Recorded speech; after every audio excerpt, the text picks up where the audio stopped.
Was a girl running in our group. She had a high-speed motor in a 40 Ford Coupe. She had a racing cam and a supercharged. Look out, buddy, hot rod and large. She's a hot rod. She's a hot rod.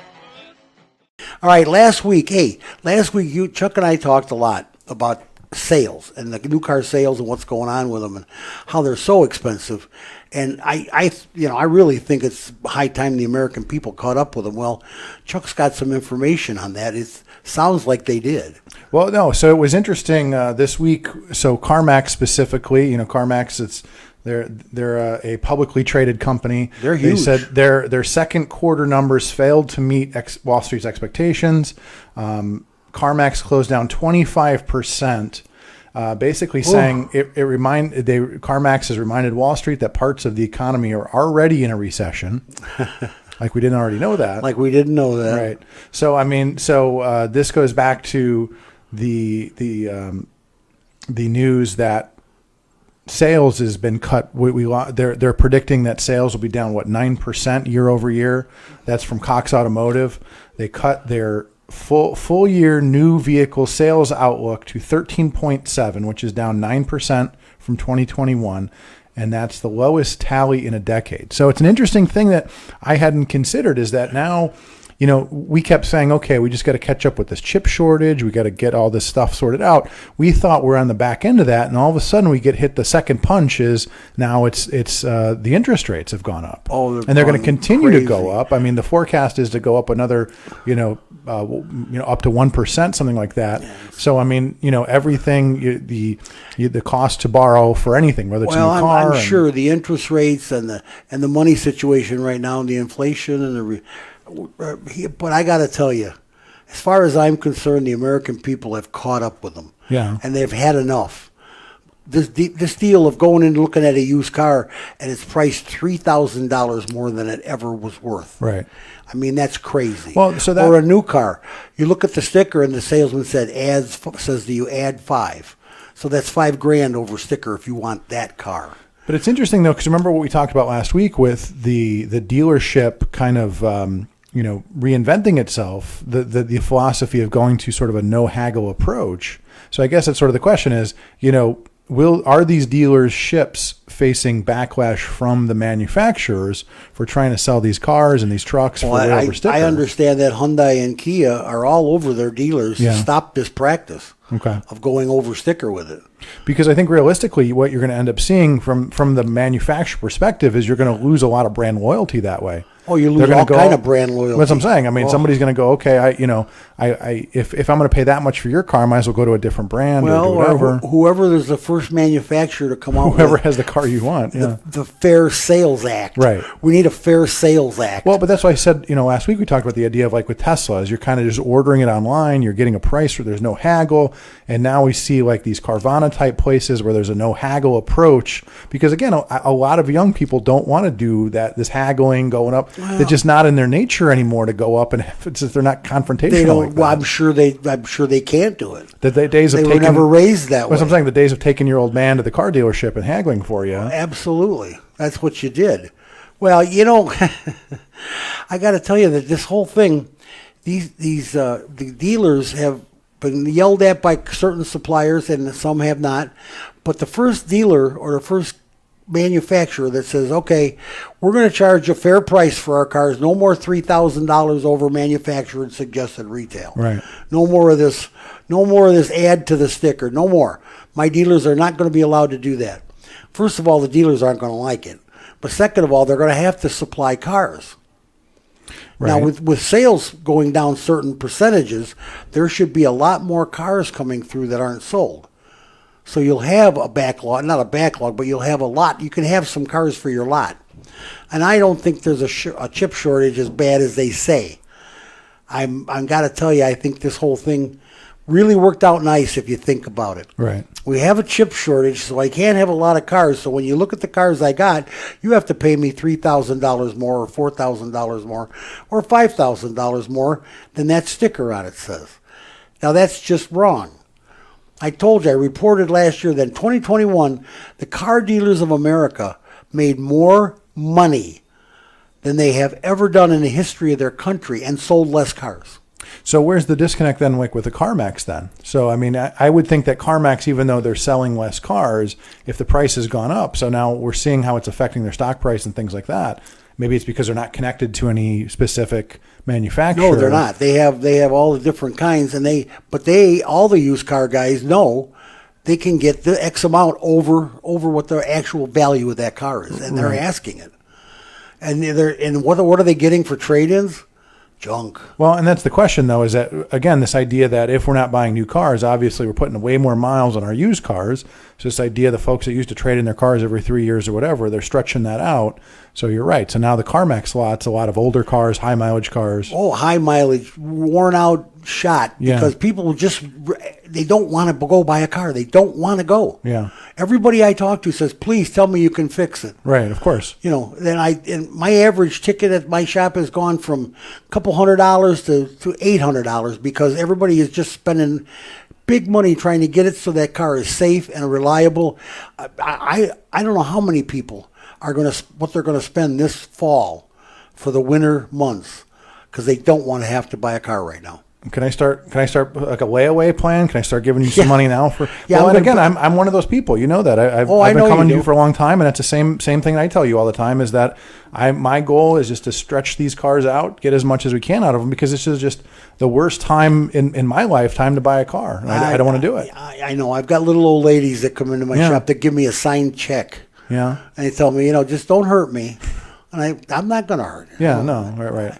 But it's coming to that where people are keeping their cars so long, they're in bad shape. Yeah. Bad shape. And by the time they get to me, as long as the frame and chassis is solid, okay.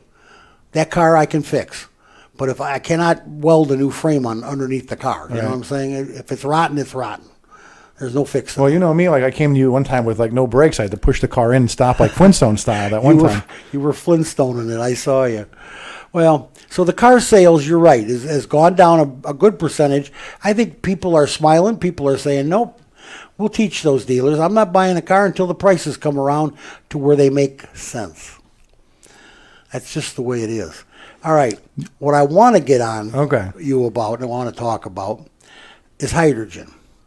You know I have this problem with the huge push, the billions of dollars that are just flying through the air for this electric vehicle stuff. And I see nobody talking about infrastructure. I hear no government entity, no state entity saying we can handle this electric grid. I don't hear anything about that, reassuring people. Right. So now those people don't want to buy electric vehicles because they're afraid of certain things. They're afraid of distance. They're afraid of availability for charging. And they're actually afraid of getting repairs on their vehicle. Where do you go? You got to go back to the dealer. There's no training out there yet for aftermarket. I've got Ronnie up in Michigan right now training on hybrids. But there's no classes for the all-electric cars yet because there's not that many all-electric cars on the road. But they're coming. And people are, every article I read, they're throwing billions and billions of dollars into battery factories and retooling all their engine factories into electric vehicle factories. And what is this big push? Why? I don't understand why it's got to happen that fast. And I don't think, well, it's not going to. I can guarantee you there's going to be a lot of rethinking here.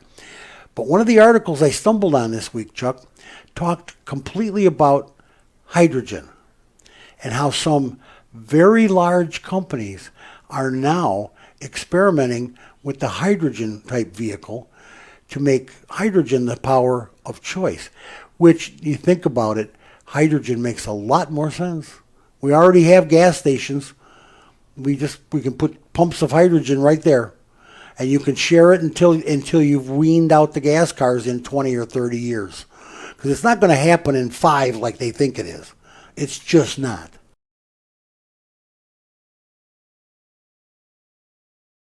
We're talking about hydrogen here, and I got to tell you, I never saw a hydrogen hot rod at the Blue Top.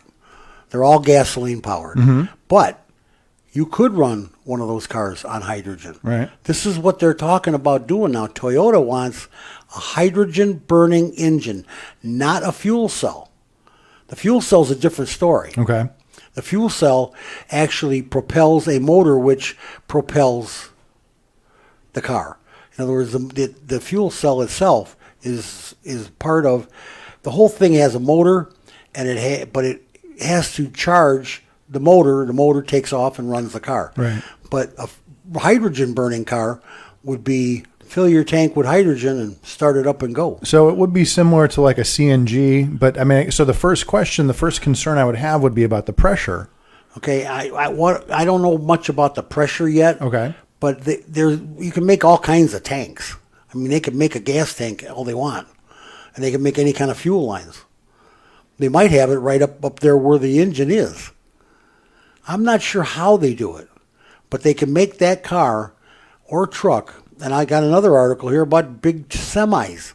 They're already testing hydrogen semis out west that get fantastic range, and they get great mileage, and they run just fine. I have heard the guys tell me, the guys from Ozinga Concrete, they have those big concrete trucks. And they're running CNG. They run CNG, and they tell me you have a little bit of a lag when you step on the gas to go. Okay. Not like the diesel. The diesel took right off. Mm-hmm. But other than that, the car is fine. And it's something you get used to. Right. It's not a lag. It's just like a boop. And so that would be the philosophy would be somebody in that situation, they have a fleet already, or again, like trucking companies where you have the need for you already have the infrastructure. You've got truck yards, you've got, or whoever it is, whether you're working with maybe, a pilot type gas station or somebody like that, where the infrastructure is there. Exactly. I mean, the rollout would be similar to EV, where you'd have to figure out, okay, we have, a station every so many miles, and well, you have gas stations now. I mean, it's all there. Right. Your infrastructure is waiting to be built. But I'm saying every corner gas station in the community isn't going to become a hydrogen. It's probably going to end up, like you said, with trucks and things like that. And when you and I plug in our electric limousines, right. It's not going to dim the neighborhood, right? Okay, because it's not going to be electric. It's going to be hydrogen. I like the hydrogen. Okay, so you ready for the wrinkle here? Okay, give me the wrinkle. Okay, so wrinkle my nose. We've got breaking news out of New York. New York has announced that they're going to adopt California's 2035 EV rules. So now we talked about this last week. California claims you're going to not be able to purchase an internal combustion engine as of 2035. New York is saying they're going to adopt these rules. So you have to assume that once these two major states have done this, that a lot of other states will eventually follow. Certain states, we already know which ones they're going to be, are going to follow suit. And so now you're going to have that domino effect. So this is what we're talking about is, the question becomes, they're saying zero emission vehicles. So this is that problem we're going to run into, is even if hydrogen turns out to be, because it talked about density, and it's more efficient than a battery. Even if we're all in on hydrogen, the problem is now you've got, what do you got to do? You're butting heads with government, who's saying, you could have a hydrogen vehicle zero emission. They go, well, it's an internal combustion. Our rules say no. And so this is the problem you're going to end up with. By the time hydrogen catches up, kind of tomato. Well, but again, this is internal combustion. About, right? I'll give you that. So the rule specifically says no internal combustion. Doesn't even say internal combustion but zero emission. Yeah, well, if you have a hydrogen fuel cell vehicle, that's not an internal combustion. So the question will become is, imagine if now that you have these two major states adopting these rules, and then say 5, 6, a dozen more states adopt this in the next maybe year or so, is that going to be a hurdle, an impediment? They're not going to want to risk going to hydrogen because they're going to have to fight these states. Have some very rich corporate lawyers. Let me just and that'll be the question. But again, that now you've gotten this. You've got let's say hydrogen is a superior solution. Now you're going to, like you said, now you're getting into lawyers and lobbyists and spending lots of money in Washington to explain to somebody that this is an internal combustion engine, but it's not it's a zero emissions vehicle, right? Which is really what they want. But it's still an internal combustion engine. Unless the lawmakers out there in California have a little in with the electric vehicle guys. You know what I'm saying? Maybe they're buying and selling options. Yeah, Maybe exactly. Buying and selling options. That's how that's done. It's called a PAC, Political Action Committee. Hell, over in Germany, they've got semi fleets that are running on hydrogen. I mean, it says here, no battery chemistry will ever outperform how much energy engineers can store with hydrogen. Now, they mention you in there, see, an engineer. Even with a significant breakthrough, battery chemistry might only reach a 30th of the energy in the hydrogen packs. So think about this. This is a completely different ball game, and it's zero emissions. Why wasn't this flouted or flaunted more, or why wasn't it touted by anybody? Somebody with more clout brought up electric vehicles, and the race, all of a sudden, it was like the race was on, and everybody got on the bandwagon. Some got a little late. You know, there's a few car companies. Chrysler was late getting on the bandwagon as far as electric vehicles, but they've all spent millions and billions and zillions of dollars. But there was a better alternative. Why not? Okay, so this becomes, we talked about this idea of, a diesel engine being replaced with electric, or, a diesel, whether it's a semi or a backhoe or a bulldozer. Okay, but an over-the-road semi with a battery pack in it instead of an engine. But so here's where I'm going with this, though. So we know that sticking to hydrogen is an internal combustion is very similar to, like you said, the whole process is very similar to gas or diesel, but zero emission. Okay, so here's an article that just came out in the last couple of days with Werner Enterprises, which is one of the biggest trucking companies. Yes. They're working with Kodiak Robotics. They announced a partnership, and they've conducted pilot programs where the Kodiak truck has performed self-driving over the road. So basically, imagine the driver gets in, you get it on the road. It's kind of like a pilot in an airplane. You get it off the ground, you get it all set up, you hit the button, take a nap, and then wake up to land it. So go back to the bar and make yourself a cocktail. Yeah, go talk to the flight attendants and have fun. But so to their point, they've been experimenting with this technology of basically the idea is once we get it on the highway, you hit the button, let it do its thing. So to your point about hydrogen, to me, it would make a lot more sense when we're looking at like semis, for instance. The idea of you have semis, you have an exit on the highway every whatever. Semis have much larger fuel tanks than the average vehicle does. And much more range. So if you're looking at hydrogen, I think the best chance hydrogen has is to go into these semis. I think this is the most logical scenario. That's where it's starting. That's where they're doing it mostly. Right. But I mean, Honda, 4 or 5 years ago, or maybe 10 years ago, Honda had a hydrogen car. So let me put it this way. I was watching a TikTok the other day. I don't watch TikTok, so I was watching a TikTok of somebody who was trying to plug in the propane tank to their tire. It was a Tesla, by the way. They were trying to put propane in their Tesla, and the guy stops and says, "What are you doing?" He said, "I'm putting air in my tire." He's like, that's propane, right? So again, you're at a gas station, you don't know any better. These people are dressed like they didn't know any better. So there's always that human element of do we want these people playing with high pressure hydrogen hoses? I know you've been by the gas station when there's a big long line. Yeah. And people are in line to get gas. And they can get in line to get hydrogen. Yeah. What if there's a truck pulls into a rest area and there's no chargers? Yeah. And he's at the end of his route. He's at not the route, but the end of his power. Because you only get so many miles. I guess the range is double with hydrogen. And the weight of the vehicle is a ton less. I mean, it's huge. Right. So it's much different. It's a whole different ballgame than them big, heavy batteries.